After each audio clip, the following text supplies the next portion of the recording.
Hey folks, we are live tonight at the National Butterfly Center south of Mission. We're talking not so much about the butterflies, though, as we mentioned at the top of the newscast. They are migrating, the monarchs. You can see them if you come out here, but the bees. Luis Slayton's back here. Look what he's been doing. He's been working with these bees for a long time. They found a swarm in an owl box back there, and he moved it. I'm going to let him, that's about close enough probably.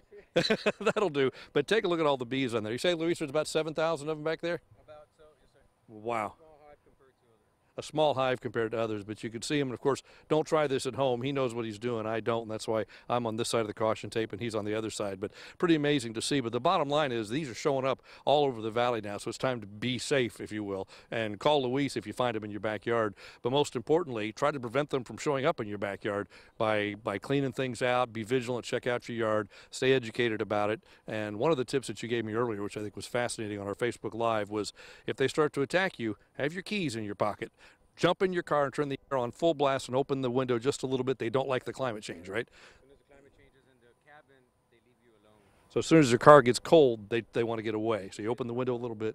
Yeah.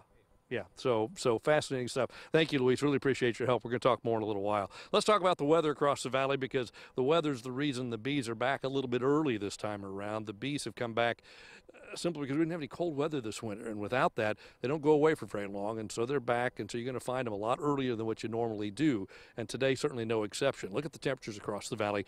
Most of us in the 80s even right now. A little warmer in the west, 93 in Starr County, 82 in Port Isabel right now, 82 the latest reading also out of Brownsville. The winds have been a little gusty today, although we're a little bit protected here, but they're kind of dying off a little bit. But look at the last hour's wind gust. 36 miles per hour in McAllen, 31 in Brownsville, Harlingen, Raymondville. So a very gusty day across the region. It's also a little muggy. Our muggy meter is up near the top of the chart. We're up in the upper 60s and low 70s right now. 68 is the average across the valley. So it's windy and it's muggy, and it's going to stay that way for a little while longer, but we will see some changes. Here's a look at your high temperatures the next 3 days, and the normal's 83, and look at that. Tomorrow, 95.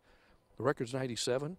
And then cooler, only 86 on Thursday, still above normal, and back to 90 on Friday. Future Track shows what we expect, and we do have a slight chance of showers the next couple of days. Take a peek, and here's what's going on. You notice tonight relatively quiet. You get into tomorrow, I think some showers will pass by to the north of us tomorrow. There'll be some rain, but it should stay north of us. I think we stay dry for the most part tomorrow. Tomorrow night, Thursday, then, we watch as a front.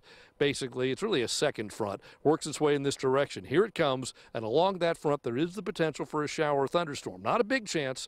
Again, I think most of us stay dry again, but when that slides through Thursday morning, it could trigger a couple of showers. Then it moves eastward, and it's gone. I think our chance of rain is not very big, but it's bigger than zero, so we got to mention it to you just in case we see something pop up. And then Thursday, you notice the ER on cooler. It's not cool, but it's cooler than what it's going to be tomorrow. Beyond that, then we dry out at least for a little while. Now, the bigger picture, there's some weather upstate. Look at the rest of Texas and notice that there's an enhanced risk of severe weather in East Texas. For us, early Thursday morning, a marginal risk, meaning a very, very, very, very slight chance of severe weather, a better chance of just some showers and maybe a couple of thunderstorms around the region. As we take a look at what's going on beyond that, our models just show that most of the action, again, not all of it, most of it stays to the north of us. That front pushes east. It triggers rain across a lot of Texas. By the time it gets east of us, though, the rain chances go away for a little while. Thursday, Friday look relatively dry. The long-range models then do bring another chance for rain in on Sunday with the next storm system. You see that next front moving across the map. That gives us a chance of rain again along about Sunday.